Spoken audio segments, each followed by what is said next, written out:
Hi ನಮಸ್ತೆ ಎಲ್ರಿಗೂ ಸವಿರುಚಿಯ ಆಟ ಚಾನಲ್ಗೆ ಸ್ವಾಗತ. ಇವತ್ತಿನ ರೆಸಿಪಿ ಒಬ್ಬಟ್ಟು ಸಾರು ಅಥವಾ ಹೋಳಿಗೆ ಸಾರು. ಯುಗಾದಿ ಹಬ್ಬಕ್ಕೆ ಪ್ರತಿಯೊಬ್ಬರು ಮನೆಯಲ್ಲೂ ನಾವು ಒಬ್ಬಟ್ಟನ್ನ ಮಾಡೇ ಮಾಡ್ತೀವಿ. ಅದೇ ರೀತಿ ನಾವು ಒಬ್ಬಟ್ಟು ಸಾರನ್ನು ಮಾಡೇ ಮಾಡ್ತೀವಲ್ವಾ. ಕೆಲವರು ಒಬ್ಬಟ್ಟು ರಸ ಅಂತ ಹೇಳ್ತಾರೆ, ನಾವು ಒಬ್ಬಟ್ಟು ಸಾರು ಅಥವಾ ಒಬ್ಬಟ್ಟು ಸಾಂಬಾರ್ ಅಂತ ಹೇಳ್ತೀವಿ. ತುಂಬಾ ಸಿಂಪಲ್ ಆಗಿ ಹೇಗೆ ಒಬ್ಬಟ್ಟು ಸಾರನ್ನ ಮಾಡೋದು ಅಂತ ಹೇಳ್ಕೊಡ್ತೀನಿ. ಹೇಗೆ ಮಾಡೋದು ಅಂತ ನೋಡ್ಕೊಳ್ಳೋದಕ್ಕೂ ಮೊದಲು ಯಾರಾದರೂ ನನ್ನ ಚಾನಲ್ ಸಬ್ಸ್ಕ್ರೈಬ್ ಮಾಡದೆ ನೋಡ್ತಾ ಇದ್ರೆ ಹಾಗೆ ಸಬ್ಸ್ಕ್ರೈಬ್ ಆಗಿಬಿಡಿ. ತುಂಬ ಸೂಪರ್ ಆಗಿರುತ್ತೆ. ಮೊದಲಿಗೆ ನಾನಿಲ್ಲಿ ಒಬ್ಬಟ್ಟು ಮಾಡೋದಕ್ಕೆ ಅಂತ ಒಂದು ಅರ್ಧ kg ಅಷ್ಟು ಬೇಳೆನ ತೊಗೊಂಡಿದ್ದೀನಿ. ಈ ಬೇಳೆನ ನೀಟಾಗಿ ಒಂದು 2 ರಿಂದ 3 ಸಾರಿ ತೊಳೆದು ಬೇಯೋದಕ್ಕೆ ಇಟ್ಕೊಂಡಿದ್ದೀನಿ. ಸ್ವಲ್ಪ ನೀರನ್ನ ಜಾಸ್ತಿನೇ ಹಾಕಿ ನಾವು ಬೇಳೆ ಬೇಯಿಸ್ಕೋಬೇಕು. ಈ ರೀತಿ ಬೇಳೆ ಬೆಂದ ಮೇಲೆ ನಾನು ನೀರನ್ನು ಬಸ್ಕೋತಾ ಇದ್ದೀನಿ.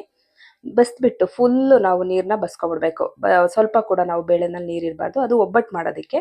ನಾನಿಲ್ಲಿ ಒಬ್ಬಟ್ಟು ರೆಸಿಪಿ ಹಾಕ್ತಾ ಇಲ್ಲ, ಸಾಂಬಾರ್ ರೆಸಿಪಿ ಹಾಕ್ತಾ ಇದ್ದೀನಿ. ಇವಾಗ ನೀರು ಸಪ್ರೇಟ್ ತೊಗೊಂಡಿದ್ದೀನಿ ಮತ್ತು ಬೇಳೆ ಸಪ್ರೇಟ್ ತೊಗೊಂಡಿದ್ದೀನಿ ಅಲ್ವಾ. ಇದರಲ್ಲಿ ನಾನು 1 ಸೌಟಷ್ಟು ಬೇಳೆನ ಎತ್ತಿಟ್ಕೊಂಡಿದ್ದೀನಿ. ಇವಾಗ ನಮ್ಗೆ ಸಾಂಬಾರು ಮಾಡೋದಕ್ಕೆ ಬೇಳೆ ಬೇಯಿಸ್ಕೊಂಡಿರುವಂಥ ನೀರು ಮತ್ತು ಬೇಳೆ ಸಾಕು. ಇನ್ನು ಮಿಕ್ಕಿದ ಬೇಳೆನ ನಾವು ಒಬ್ಬಟ್ಟು ಮಾಡೋದಕ್ಕೆ ಎತ್ತಿಟ್ಕೊಂಡಿರೋದು. ಇವಾಗ ಒಂದು ಬಾಣಲೆ ಇಟ್ಕೊಂಡು ಸ್ಟವ್ ಹಚ್ಕೊಂಡಿದ್ದೀನಿ. ಇದಕ್ಕೆ ಒಂದು ಸ್ವಲ್ಪ ಎಣ್ಣೆ ಹಾಕ್ಕೊಂಡು ಒಂದು ಅರ್ಧ ಟೇಬಲ್ ಸ್ಪೂನು ಒಂದು 7 ರಿಂದ 8 ಗುಂಟೂರು ಮೆಣಸಿನ್ಕಾಯಿ, ಒಂದು 10 ರಿಂದ 12 ಖಾರದ ಮೆಣಸಿನ್ಕಾಯಿನ ಹಾಕ್ಕೊಂಡಿದ್ದೀನಿ. ನಿಮಗೆ ಖಾರ ಎಷ್ಟು ಬೇಕಷ್ಟು ನೋಡ್ಕೊಂಡು ಹಾಕ್ಕೊಳ್ಳಿ. ಒಂದು ಇಡಿಯಷ್ಟು ಬೆಳ್ಳುಳ್ಳಿನ ಸಿಪ್ಪೆ ತೆಗೆದು ಹಾಕ್ಕೊಂಡಿದ್ದೀನಿ. ಮತ್ತು ಒಂದು ಸಣ್ಣ ಗೆಡ್ಡೆ ಈರುಳ್ಳಿ ಕೂಡ ಹಾಕ್ಕೊಂಡಿದ್ದೀನಿ. ಈರುಳ್ಳಿ ಮತ್ತು ಬೆಳ್ಳುಳ್ಳಿ ಹಾಕ್ಕೊಂಡು ಒಂದು ನಿಂಬೆಹಣ್ಣು ಗಾತ್ರದಷ್ಟು ಹುಣಸೆಹಣ್ಣನ್ನು ನಾನಿಲ್ಲಿ ಹಾಕ್ಕೊಂಡಿದ್ದೀನಿ. ಹುಳಿ ಸ್ವಲ್ಪ ಜಾಸ್ತಿ ಇದ್ರೇ ಒಬ್ಬಟ್ಟು ಸಾರು ತುಂಬ ಚೆನ್ನಾಗಿರುತ್ತೆ. ನೀವು ಈ ಥರನಾದರೂ ಹಾಕ್ಕೊಳ್ಳಿ ಹುಣಸೆಹಣ್ಣು, ಇಲ್ಲಾಂದರೆ ನೆನೆಸ್ಬಿಟ್ಟು ರಸನಾದರೂ ಹಾಕ್ಕೋಬೋದು. ನಾವು ಡೈರೆಕ್ಟಾಗಿ ಇಲ್ಲಿ ಎಣ್ಣೆನಲ್ಲಿ ಫ್ರೈ ಮಾಡ್ಕೊಳ್ಳೋದಕ್ಕೆ ಹುಣಸೆಹಣ್ಣು ಕೂಡ ಹಾಕ್ಕೊಂಡಿದ್ದೀನಿ. ಈಗ ಮೆಣಸಿನ್ಕಾಯಿ, ಈರುಳ್ಳಿ, ಬೆಳ್ಳುಳ್ಳಿ ಮತ್ತು ಹುಣಸೆಹಣ್ಣು ಫ್ರೈ ಆಯಿತು. ಈ ರೀತಿ ಬಣ್ಣ ಚೇಂಜ್ ಆಗೋವರೆಗೂ ನಾವು ಫ್ರೈ ಮಾಡ್ಕೊಂಡು ಇದಕ್ಕೆ ನಾನು 1 ಟೇಬಲ್ ಸ್ಪೂನಷ್ಟು ಜೀರಿಗೆ ಹಾಕ್ಕೊಂಡಿದ್ದೀನಿ. ಜೀರಿಗೆ ಸ್ವಲ್ಪ ಜಾಸ್ತಿ ಹಾಕ್ಕೊಂಡ್ರೆ ಸಾರು ರುಚಿಯಾಗಿರುತ್ತೆ. ಇವಾಗ ಜೀರಿಗೆ ಘಮ್ಮನ್ನವರೆಗೂ ಈ ರೀತಿ ಫ್ರೈ ಮಾಡಿಕೊಂಡು ನಾವು ಇವಾಗ ಇದಕ್ಕೆ ಜೀರಿಗೆ ಘಮ್ ಅಂತ ಇದೆ. ಇವಾಗ ನಾನು ಇದಕ್ಕೆ 1 ಟೊಮೆಟೊನ ಕಟ್ ಮಾಡಿ ಹಾಕೋತೀನಿ. 1 ನಾಟಿ ಟೊಮೆಟೊನ ಕಟ್ ಮಾಡಿ ಹಾಕೋತಾ ಇದ್ದೀನಿ. ಇದು ಕೂಡ ಹಾಕ್ಕೊಂಡಾದ್ಮೇಲೆ ನಾವು ಸಾಫ್ಟ್ ಆಗೋವರೆಗೂ, ಇವಾಗ ಏನು ಎಣ್ಣೆನಲ್ಲಿ ಫ್ರೈ ಮಾಡ್ತಾ ಇದ್ದೀವಿ, ಸಾಫ್ಟ್ ಆಗೋವರೆಗೂ ನಾವು ಈ ರೀತಿ ಫ್ರೈ ಮಾಡ್ಕೋಬೇಕು. ಟೊಮೆಟೊ ಸಾಫ್ಟ್ ಆಗಬೇಕು, ಅಂದರೆ ಮೆತ್ತಗಾಗಬೇಕು. ಈ ರೀತಿಯಾಗಿ ಮೆತ್ತಗಾದ್ಮೇಲೆ ನಾವು ಇದಕ್ಕೆ ನಾನಿವಾಗ 1 ಟೇಬಲ್ ಸ್ಪೂನಷ್ಟು ತೆಂಗಿನಕಾಯಿ ತುರಿ, ಹಸಿ ತೆಂಗಿನಕಾಯಿ ತುರಿನ ಸೇರಿಸ್ತಾ ಇದ್ದೀನಿ. ಅದನ್ನು ಕೂಡ ಈ ರೀತಿ ಬಿಸಿಯಾಗಿ ಮಾಡಿಕೊಂಡು, ಜಾಸ್ತಿ ಉರಿಯೋದು ಬೇಡ. ಇವಾಗ ಸ್ಟವ್ ಆಫ್ ಮಾಡಿಬಿಡೋಣ. ಇದಿಷ್ಟನ್ನು ಫ್ರೈ ಮಾಡಿಕೊಂಡು ನಾವು ಸ್ಟವ್ನ ಆಫ್ ಮಾಡಿಬಿಟ್ಟು ಇದನ್ನು ತಣ್ಣಗಾಗೋದಕ್ಕೆ ಬಿಡಬೇಕು. ಡೈರೆಕ್ಟಾಗಿ ಮಿಕ್ಸಿಗೆ ಹಾಕೋಕ್ಕಾಗಲ್ಲ, ಬಿಸಿ ಇದೆಯಲ್ಲ ಅಂತ ತಣ್ಣಗಾಗೋದಕ್ಕೆ ಬಿಡೋಣ. ಒಂದು 5 ನಿಮಿಷ ತಣ್ಣಗಾದ್ಮೇಲೆ ನಾನಿಲ್ಲಿ ಮಿಕ್ಸಿ ಜಾರ್ ತೊಗೊಂಡಿದ್ದೀನಿ. ಮಿಕ್ಸಿ ಜಾರ್ಗೆ ನಾವೇನು ಫ್ರೈ ಮಾಡಿ ಇಟ್ಕೊಂಡಿದ್ದೀವಿ ಈ ಮಸಾಲೆ ಎಲ್ಲದನ್ನು ನಾವು ಹಾಕ್ಕೊಳ್ಳೋಣ.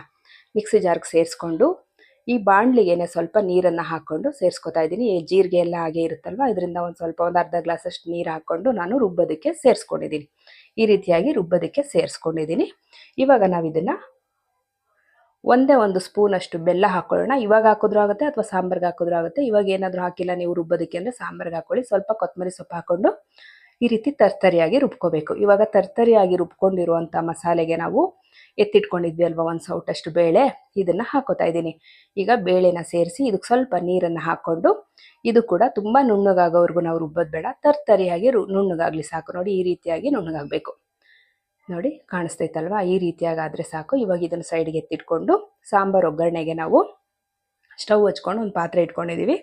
ಸಾಂಬಾರು ಪಾತ್ರೆ ಸ್ವಲ್ಪ ಬಿಸಿ ಆದಮೇಲೆ ಇದಕ್ಕೆ ನಾನು 1.5 ಟೇಬಲ್ ಸ್ಪೂನಷ್ಟು ಎಣ್ಣೆನ ಹಾಕ್ಕೊಂಡಿದ್ದೀನಿ. ಎಣ್ಣೆ ಸ್ವಲ್ಪ ಕಾದ ನಂತರ ನಾವು ಇದಕ್ಕೆ ಸಾಸಿವೆನ ಹಾಕ್ಕೊಳ್ಳೋಣ. ಸಾಸಿವೆ ಚಟಪಟ ಅಂತ ಸಿಡಿಬೇಕು. ಸಾಸಿವೆ ಸಿಡಿತಾ ಇದೆ. ಇವಾಗ ನಾನು ಇದಕ್ಕೆ ಕರಿಬೇವಿನ ಸೊಪ್ಪನ್ನು ಹಾಕೋತಾ ಇದ್ದೀನಿ. ಕರಿಬೇವಿನ ಸೊಪ್ಪು ಸ್ವಲ್ಪ ಜಾಸ್ತಿನೇ ಹಾಕ್ಕೊಳ್ಳಿ, ಸಾಂಬಾರು ರುಚಿ ಚೆನ್ನಾಗಿರುತ್ತೆ. ಮತ್ತು ಬೆಳ್ಳುಳ್ಳಿ ಜಜ್ಜಿರೋಂಥದ್ದು ಒಂದು ಅರ್ಧ ಗೆಡ್ಡೆ, 3 ಗುಂಡು ಮೆಣಸಿನ್ಕಾಯಿ, ಪುಟಾಣಿ ಮೆಣಸಿನ್ಕಾಯಿ ಬರುತ್ತಲ್ವ, ಒಂದು 3 ಹಾಕ್ಕೊಂಡಿದ್ದೀನಿ. ಮತ್ತು ರುಬ್ಬಿರುವಂಥ ಮಸಾಲೆನ ಹಾಕಿ ಚೆನ್ನಾಗಿ ಒಗ್ಗರಣೆಯಲ್ಲಿ ಫ್ರೈ ಮಾಡ್ಕೊಳ್ಳೋಣ.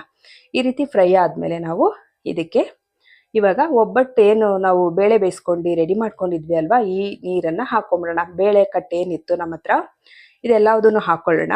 ಇದಕ್ಕೆ ನಮಗೆ ಇಷ್ಟು ಸಾಕಾಗಿಲ್ಲ ಬೇಳೆ ನೀರು ಅಂದರೆ, ಬೇಳೆ ಬೇಯಿಸಿರೋಂಥ ನೀರು ಸಾಕಾಗಲ್ಲ ಅಂದರೆ ನಾವು ಇದಕ್ಕೆ ನೀರನ್ನು ಆ್ಯಡ್ ಮಾಡ್ಕೋಬೇಕಾಗತ್ತೆ. ಇವಾಗ ನಾವಿಲ್ಲಿ ರುಚಿಗೆ ಎಷ್ಟು ಬೇಕೋ ಅಷ್ಟು ಉಪ್ಪನ್ನು ಹಾಕ್ಕೊಳ್ಳೋಣ. ಸಾಂಬಾರಿಗೆ ರುಚಿಗೆ ಎಷ್ಟು ಬೇಕೋ ಅಷ್ಟು ಉಪ್ಪನ್ನು ಹಾಕ್ಕೊಂಡು ಒಂದ್ಸಲಿ ಚೆನ್ನಾಗಿ ಮಿಕ್ಸ್ ಮಾಡ್ಕೊಳ್ಳೋಣ. ಮತ್ತು ಸಾಂಬಾರು ನಮಗೆ ಹದವಾಗಿದೆಯಾ ನೋಡ್ಕೋಬೇಕು. ಜಾಸ್ತಿ ಹೊತ್ತು ಬೇಯಿಸಿದಷ್ಟು ಸಾಂಬಾರು ತುಂಬ ಚೆನ್ನಾಗಾಗುತ್ತೆ.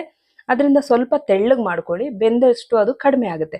ನೋಡಿ, ಈ ರೀತಿಯಾಗಿ ಎಲ್ಲ ತಿರುಗಿಸಾದ್ಮೇಲೆ ನಾನಿವಾಗ ಮುಚ್ಚಿಟ್ಟು ಬೇಯಿಸ್ಕೊಂಡಿದ್ದೀನಿ. ನಾನು ಏನಿಲ್ಲ ಅಂದರೆ ಒಂದು 5 ರಿಂದ 10 ನಿಮಿಷ ಅಂತೂ ಬೇಯಿಸ್ಕೊಂಡಿದ್ದೀನಿ. ಕಡಿಮೆ ಅಂದರೆ 10 ನಿಮಿಷ ಬೇಯಿಸ್ಕೊಂಡಿದ್ದೀನಿ. ಇವಾಗ ನೋಡಿ ಎಷ್ಟು ಕಡಿಮೆ ಆಗಿದೆ ಸಾಂಬಾರು. ಸೂಪರಾಗಿ ಸಾಂಬಾರು ರೆಡಿ ಆಯಿತು. ರೈಸ್ ಜೊತೆ ಅಂತೂ ಸಖತ್ತಾಗಿರುತ್ತೆ. ಅನ್ನದ ಜೊತೆ ಹಾಕೊಂಡು ತಿಂತಾ ಇದ್ರೆ ಆಹಾ ಎಷ್ಟು ಚೆನ್ನಾಗಿರುತ್ತೆ ಅಂತೀರಾ. ಅದು ಯುಗಾದಿ ಹಬ್ಬದ ದಿವಸ ಈ ರೀತಿ ಸಾಂಬಾರು ಮಾಡ್ಕೊಂಡು ಒಬ್ಬಟ್ಟು ಮತ್ತು ಕಾಳುಗೊಜ್ಜು, ಕೋಸಂಬರಿ, ಒಬ್ಬಟ್ಟು ಸಾರು ಜೊತೆ ಅನ್ನ ಎಲ್ಲ ತಿಂತಾ ಇದ್ರೆ ಸಕ್ಕತ್ತಾಗಿರುತ್ತೆ. ಜೊತೆಗೊಂದು ಹಪ್ಪಳ, ಉಪ್ಪಿನಕಾಯಿ, ಚಿತ್ರಾನ್ನ ಎಲ್ಲ ಇರುತ್ತಲ್ವಾ, ತುಂಬ ಚೆನ್ನಾಗಿರುತ್ತೆ. ಈ ಸಾರು ಎಷ್ಟು ಚೆನ್ನಾಗಿರುತ್ತೆ ಅಂದರೆ ಅನ್ನ ಇನ್ನು ಸ್ವಲ್ಪ ತಿನ್ನೋಣ ಅನಿಸ್ತಾ ಇರುತ್ತೆ, ಅಷ್ಟು ಚೆನ್ನಾಗಿರುತ್ತೆ. ಆಮೇಲೆ ನಾವು ಮಾಡಿದ್ದು ನೆಕ್ಸ್ಟ್ ಡೇ ಅಂತೂ ಸಾರು ತಿಂದ್ರಂತೂ ಸಕ್ಕತ್ತಾಗಿರುತ್ತೆ. ಅದು ಹೆಂಗೆ ಖಾಲಿ ಮಾಡ್ತೀವಿ ಅಂದರೆ ಪಾತ್ರೆ ಪೂರ್ತಿ ಖಾಲಿ ಆಗೋವರೆಗೂ ಅದು ಸಾಂಬಾರು ಉಪಯೋಗಿಸ್ತೀವಿ ನಾವು, ಅಷ್ಟು ಚೆನ್ನಾಗಿರುತ್ತೆ. ನಿಮ್ಗೆಲ್ರಿಗೂ ಈ ರೆಸಿಪಿ ಇಷ್ಟ ಆಗಿದ್ರೆ ಲೈಕ್ ಮಾಡಿ, ಶೇರ್ ಮಾಡಿ, ಕಮೆಂಟ್ ಮಾಡಿ, ಹಾಗೆ ಸಬ್ಸ್ಕ್ರೈಬ್ ಮಾಡ್ಕೊಳ್ಳಿ.